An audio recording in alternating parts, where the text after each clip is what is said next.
We're going to wrap up tonight's podcast with a fun little game where we're going to compare franchise quarterbacks and who would we take going forward.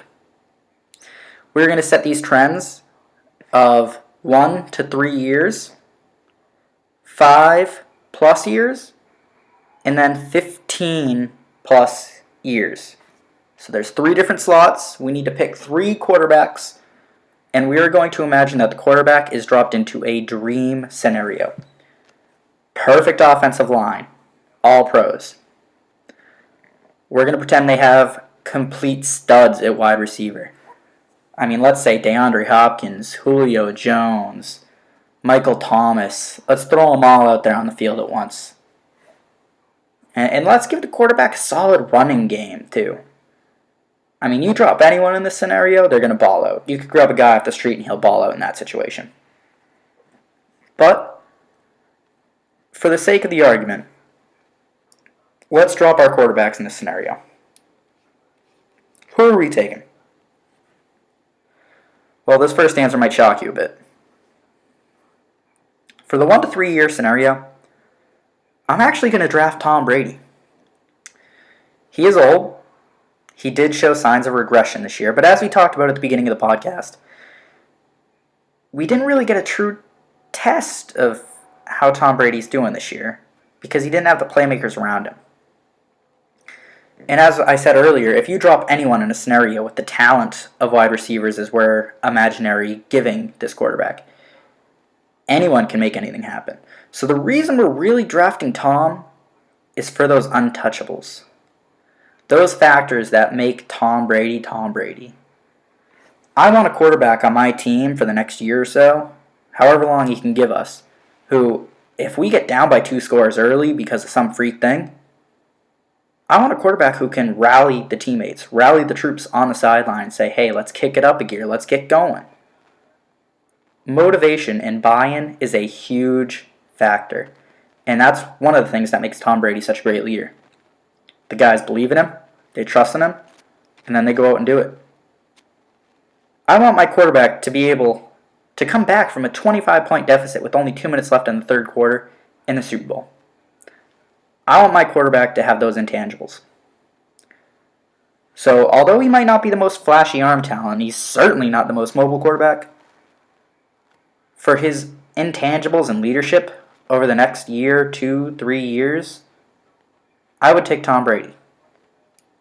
However, for that 5-year mark, this is where, Tom Brady would be getting a little bit, well, not a little bit, we're just going to cut to the chase. He'd be old. He's going to be real old by 5 years, 5 plus years. And so we're going to take a curveball.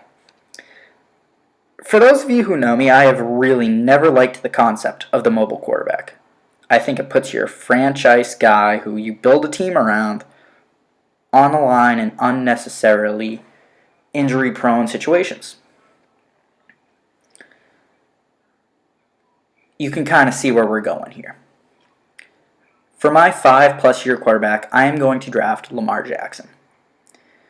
I have my concerns about his injuries. We don't know how well his body is going to take these hits for years to come. He could handle them great and be a franchise guy for 15 years.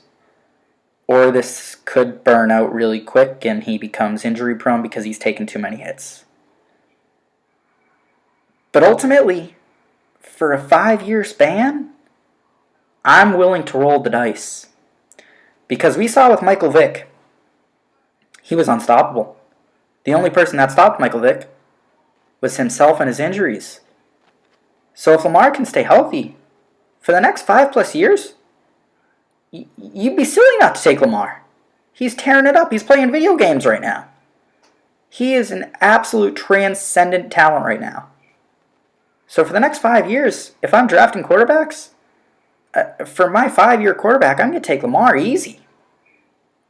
But again, it's those injury concerns, which is why I'm not going to take him as my 15+ year franchise quarterback. For that guy, you all saw this coming. I am going to draft Patrick Mahomes. I was slow on the bandwagon last year because I wanted to see himself prove himself a little bit more. Because we all know After the first year, defensive coordinators, coaches, they have time to plan for you. They have film to study on you. They see your tendencies, what you do, and you get a more accurate representation of what the player is. So you can never learn too much from the rookie year. And whenever you're judging a quarterback, general rule of thumb, take out their best year, take out their worst year, and then average everything else in between. And that is your baseline. That's your quarterback.